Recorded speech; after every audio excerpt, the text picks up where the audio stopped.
So let's talk about DARVO. It's this wild but surprisingly common manipulation tactic. It's basically a playbook that people use to get out of being held accountable. And I'm telling you, once you see the pattern, you're going to see it everywhere. Let me ask you this. Have you ever been in a situation where you tried to call someone out for something they did that hurt you, and somehow by the end of the conversation, you're the one apologizing? Yeah, that confusing, upside down, what just happened feeling? That is not an accident. It's very often a deliberate strategy, and just understanding what it is, well, that's the first step to taking its power away. To really wrap our heads around DARVO, we've got to understand where it fits in. See, it doesn't just exist on its own in a vacuum. Think of it like one specific tool in a much bigger and honestly much darker toolkit of psychological manipulation. Okay, first things first, let's get a crucial distinction straight. There's persuasion and then there's manipulation. They are not the same thing. With persuasion, everything's pretty much on the table, right? You know what the person's goal is. But manipulation, that's all smoke and mirrors. It is all about controlling you by hiding the real agenda, which, let's be real, is almost always about protecting themselves and dodging consequences. And this is the kind of environment where a tactic like Darvo just thrives. You've probably heard of some of these others, right? Love bombing to get you hooked, triangulation to create chaos. But there's one on this list that's so foundational to how Darvo works that we absolutely have to zoom in on it, and that's gaslighting. Gaslighting is basically the engine that makes the whole Darvo car go. It is the act of making you systematically question your own reality. So when someone says, I never said that, or the classic, you're just being too sensitive, they aren't just disagreeing with you. No, they are actively trying to make you doubt your own mind. And that's the foundation, you see? You kind of have to make someone question their own sanity before you can successfully blame them for something you did. All right, so with that foundation in place, let's get to the main event. It's time to pull back the curtain on DARVO itself. So DARVO isn't some random emotional outburst. It is a defensive reaction. It's a go-to play. It's what happens when someone who has done something wrong is confronted about it. Instead of taking responsibility, they launch this very specific three-stage counterattack. And here's exactly how that sequence works. The acronym itself tells you the steps. First, D is for deny. That never happened. They deny the behavior, the facts, your reality, all of it. Second, A is for attack. Instead of dealing with the issue, they attack you. You're crazy for even bringing this up. And then, for the grand finale, RVO, reverse victim and offender.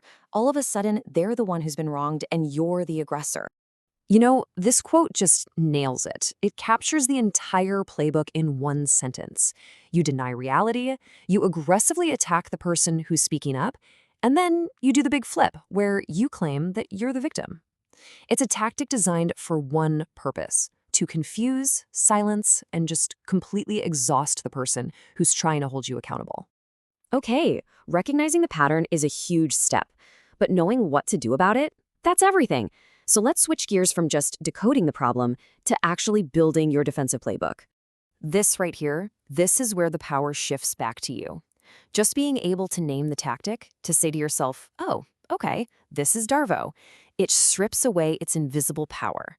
And the very next step is to stop reacting emotionally and start responding strategically. That is how you reclaim control. So we're looking at two really powerful, but also very different defensive strategies here. On one hand, you have the gray rock method. The goal there is basically to make yourself so boring and uninteresting that the manipulator just loses interest.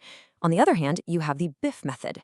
And that's for when you have to communicate, but you need to do it in a way that shuts down conflict and sets a really firm boundary. Let's dig into gray rock for a second. See, manipulators feed on drama. They thrive on emotional reactions. That's their reward. In psychology, this is called reinforcement. So by becoming as uninteresting as a plain gray rock, giving really short, factual, unemotional answers, you take away that reward. You're practicing something called extinction. And without that emotional fuel, the manipulative behavior usually just fizzles out. Now for the BIF response. This is like your script for those high conflict moments. Remember the acronym. B is for brief. Keep it short, just a few sentences. Any more is just ammo for them. I is for informative. Stick to the facts, no feelings, no opinions. F is for friendly. Now this doesn't mean warm and fuzzy, it just means be civil so they can't paint you as hostile. And finally, the second F is for firm. This is crucial. You end the conversation. Don't ask a question, don't leave the door open for debate. You're done. And look, let's be really, really clear about something. You will never win an argument with a person who is using DARVO. It's just not going to happen.